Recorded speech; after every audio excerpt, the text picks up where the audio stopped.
प्रिय विद्यार्थियों, education planet channel पर आपका स्वागत है।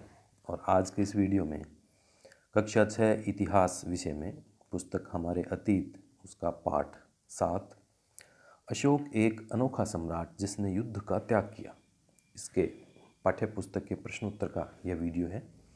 प्रारंभ करते हैं इसको। पहला प्रश्न है, मौर्य साम्राज्य में विभिन्न काम धंधों में लगे हुए लोगों की सूची बनाओ। तो मौर्य साम्राज्य में विभिन्न काम धंधों में जो लोग लगे हुए थे वो इस प्रकार से थे: किसान, पशुपालक, सरकारी अधिकारी, शिल्पकार, व्यापारी, संदेशवाहक, जासूस और शिकारी। प्रश्न नंबर 2, रिक्त स्थानों को आप भरिए। चलिए, पहला है, जहाँ पर सम्राटों का सीधा शासन था वहाँ अधिकारी क्या करते थे? कर वसूलते थे। तो यहाँ आप लिखोगे कर वसूलते थे। ये इसका पहला उत्तर है। दूसरा, राजकुमारों को अक्सर प्रांतों में के रूप में भेजा जाता था। किस रूप में भेजा जाता था? राज्यपाल या गवर्नर के रूप में भेजा जाता था। तो ये यहाँ इसमें आएगा, गवर्नर के रूप में भेजा जाता था। आप राज्यपाल भी लिख सकते हैं और गवर्नर भी लिख सकते हैं। तीसरा है, मौर्य शासक आवागमन के लिए महत्वपूर्ण मार्गों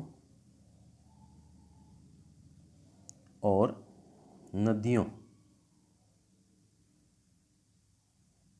नदियों पर नियंत्रण रखने का प्रयास करते थे।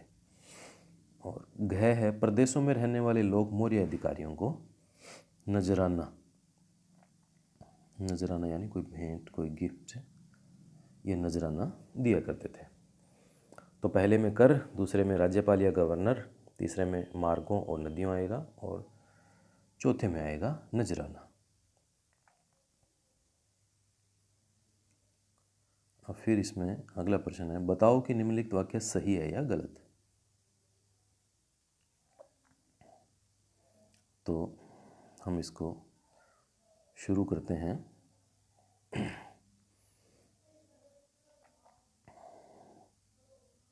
पहला है, उज्जैन उत्तर पश्चिम की तरफ आवागमन के मार्ग पर था।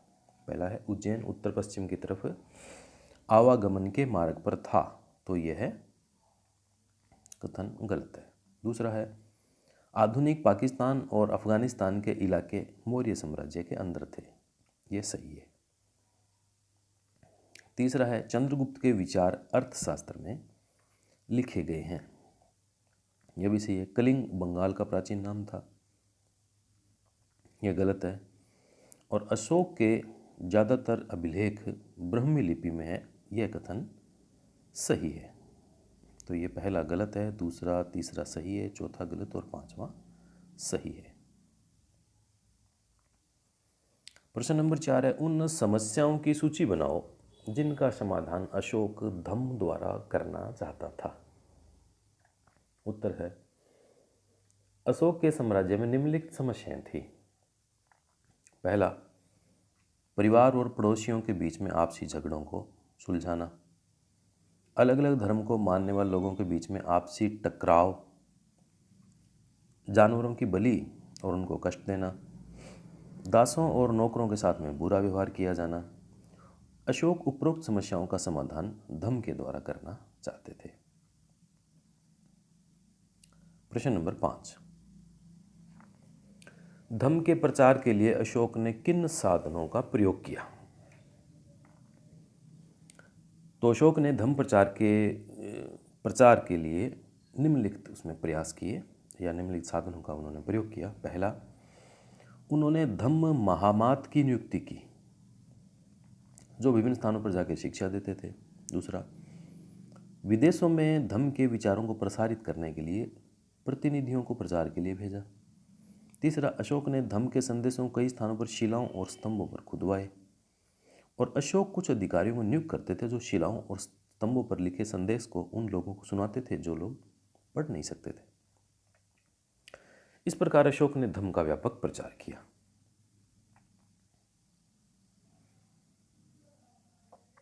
प्रश्न नंबर 6, तुम्हारे अनुसार दासों और नौकरों के साथ बुरा व्यवहार क्यों किया जाता था?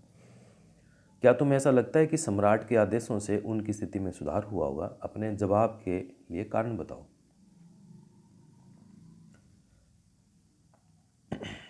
इसका उत्तर है, दासों और नौकरों के साथ बेहद बुरा व्यवहार किया जाता था क्योंकि वे युद्ध में गुलाम बनाए गए होते थे और उन्हें अपनी बात कहने का कोई अधिकार नहीं था, जिसका फायदा मालिक उठाते होंगे और उनके साथ बुरा व्यवहार किया जाता होगा।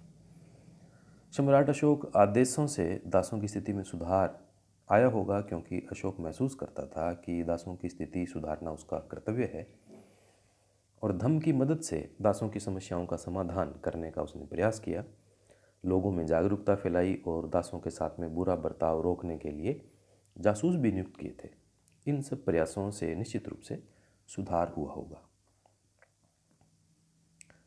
प्रश्न नंबर 7 है, रोशन को यह बताते हुए कि हमारे रुपयों पर शेर क्यों दिखाए गए हैं, एक पैराग्राफ लिखो। कम से कम एक और चीज़ का नाम लो जिस पर इन्हीं शेरों के चित्र बने हुए हैं। इसका उत्तर है, हमारे रुपयों पर बने शेर के चित्र का एक लंबा इतिहास है जिसका ऐतिहासिक महत्व है।